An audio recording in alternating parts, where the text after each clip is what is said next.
Hey guys, it's Brian with Mountain Iron and Timber.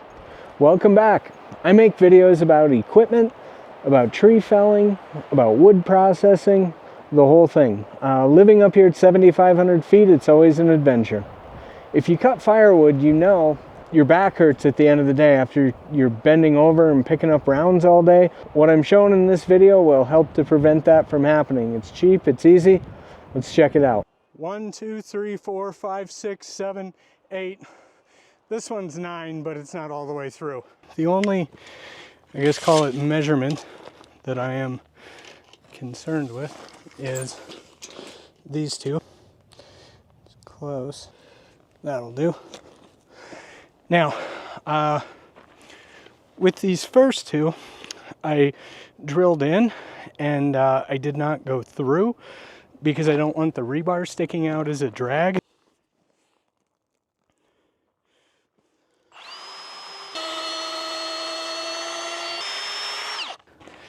I cut these at, I don't even know, these are about 26.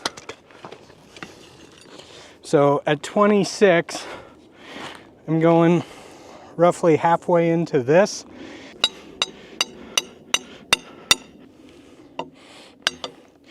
So I don't want that sticking out a long ways. It's about an inch. Just enough to get that to line up.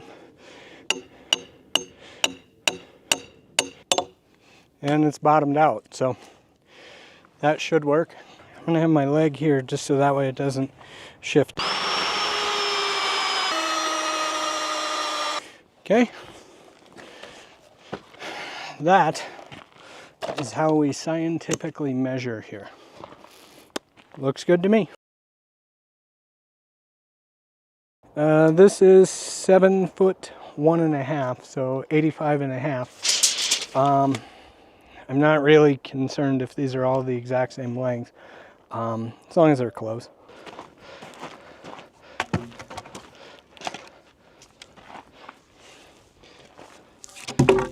All right, so I need to grab a couple more of these. What I need to do is trim the other end of these, get these all in a line, and then anchor all of these top and bottom. So, should be good. I had to go to the hardware store and pick up some of these. These are 4-inch long lag screws. I wanted them to hold the vertical supports down there. That way, when the logs roll down or the bigger logs roll down, they don't snap those off. This is actually the only thing that I've had to buy to build this whole thing. Let me show you how I held all this together. So if we look here, if you notice, I started on this side here with some banding iron. I just screwed that in there, put a screw there, 1, 2, put one there, 1, 2, put one there, and just continued that the whole way down. This is actually one solid piece of banding iron all the way to the end. You know, if this doesn't work out or whatever, I can reuse it. On this end down here, let me show you what I did. So every 16 inches, I've got a cut line that represents how long the wood is. If you notice right here, this end is not attached. It's not going to go anywhere because they're held in place with those. And I'm going to leave it like this for now to start.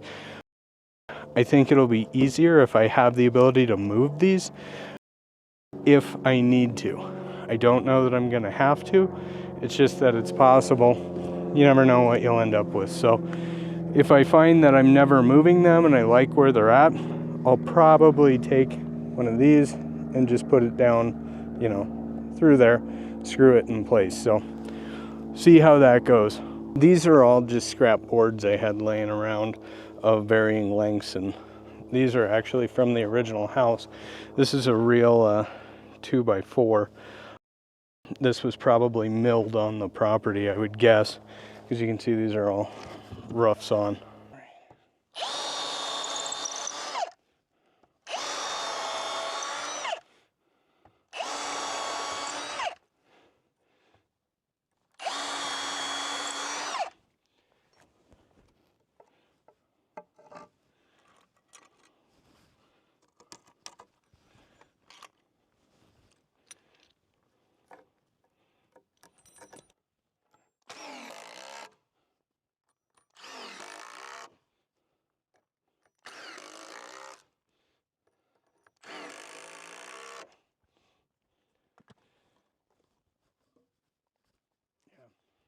I was gonna put the bigger lags down in the bottom too, but there's just no need.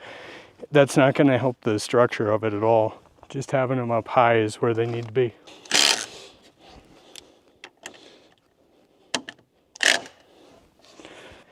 So if we take this log and we picture it as, you know, that big, call it 400 pounds, and it comes rolling down and hits this, one of two things happens. Either this shears off and snaps off, or the log ends up at an angle and then it's a headache to try and straighten it.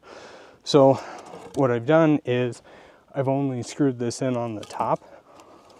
So theoretically, if this was 400 pounds, it would come down like that. Then I can kind of hit that with a sledge or a maul to where it's just enough, flip that back up, and then I can have my 16s all in line. On this project, obviously all of the trees kind of sourced here, all of these 2x4s, these were literally in a pile that I had from old projects. That's why they're not exactly cut level, straight, whatever you want to call it. So these are just a pile of scraps. And the banding iron I had, the only thing that I didn't have that I had to buy was the lag screws. I had the 1/4 washers laying around. I am interested to work with this, get this up and running. However, the problem is my tractor is down at the moment, so I don't have any means to lift big logs onto this. I mean, these little ones I can throw up here, but I would rather try it out with the big logs. This part I probably should have filmed better, but inside of this, what's holding that is I actually have a piece of 5/8 rebar, or sorry, 1/2 inch rebar inside of that, and I drilled a hole down through there, but it's not protruding out the top or the bottom on all four corners. So what happens is that rebar is what kind of, you know, gives that stuff lateral support so it doesn't want to roll or whatever, and then the compression support from on top. Now my issue is the wood table here needs to be right about here. So you got to get all this cleared up. I'll cut it up on here and then drag this over. To move this, I can just throw a chain or a strap around that top log and then just drag it with the tractor or the log skidder. I could probably pull it with a 4-wheeler. So that's kind of my plan. 1, 2, 3, 4, 5, 6, 7, 8. This one's 9, but it's not all the way through. So we'll call that 8 times 1, 2, 3, 4, 5, 6, 7, 8. That's 64 rounds of wood. Hey guys, thanks for watching the video. I really appreciate you sticking around to the end. Sorry, that's the rooster saying hello. Wanted to tell you, I still use that table every week. It's an excellent tool. I would highly recommend building that if you're someone that's cutting a lot of firewood. Thanks for watching. Check us out next time.